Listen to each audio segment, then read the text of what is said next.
masuk ke pembelajaran bab 2 tentang hubungan sosial di masyarakat antara individu dan kelompok masyarakat.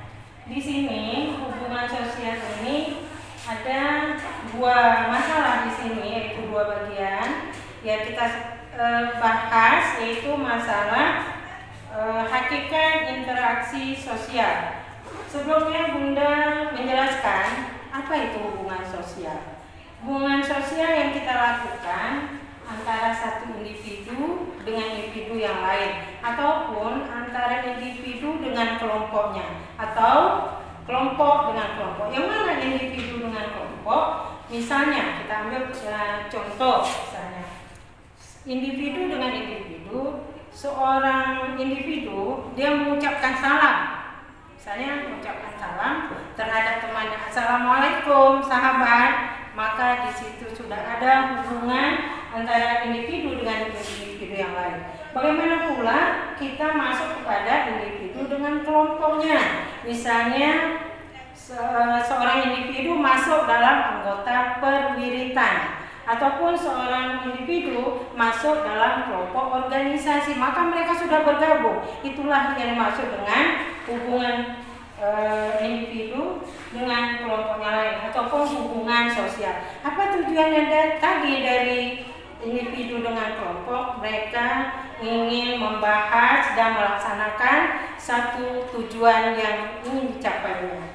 Sekarang hakikat. Apa itu hakikat?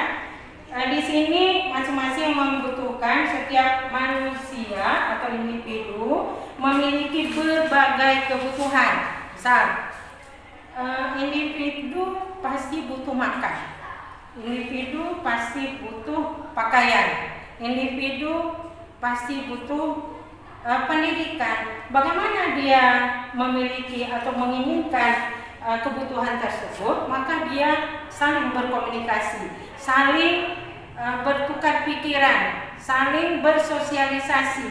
Misalnya begini, dia mau makan, pasti dia mau membeli sesuatu, ingin yang ia makan, ataupun kebutuhan sehari-hari yang dia inginkan.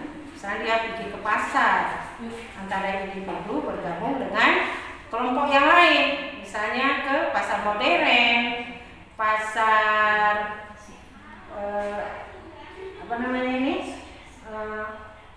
bukanlah modern, misalnya pajak pagi.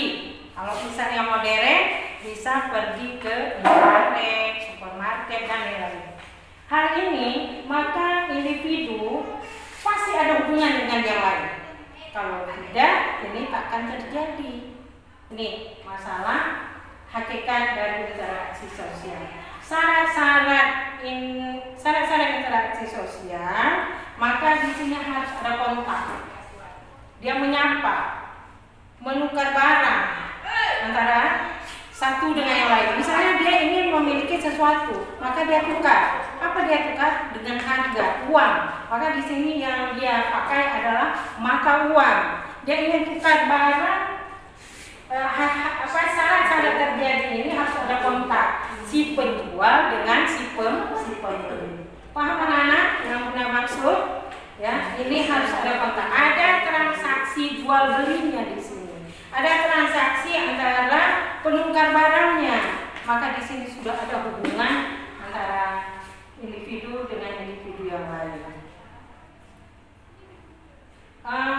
Di sini kita masih belajar daring, maka kita mengerjakan tugas-tugas ini di rumah.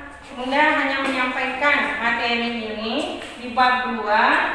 Nanti boleh kalian lihat di media dengan materi-materi hubungan sosial antara individu dengan masyarakat. Maka di sini nanti dicari apa dampak dari interaksi sosial. Apa dampak dari hubungan individu dengan masyarakat, dengan individu yang lain. Lihat nanti di media, nanti kamu buat kesimpulan. Minggu depan boleh dikumpulkan ke Bunda melalui classroom. Makasih anak-anak.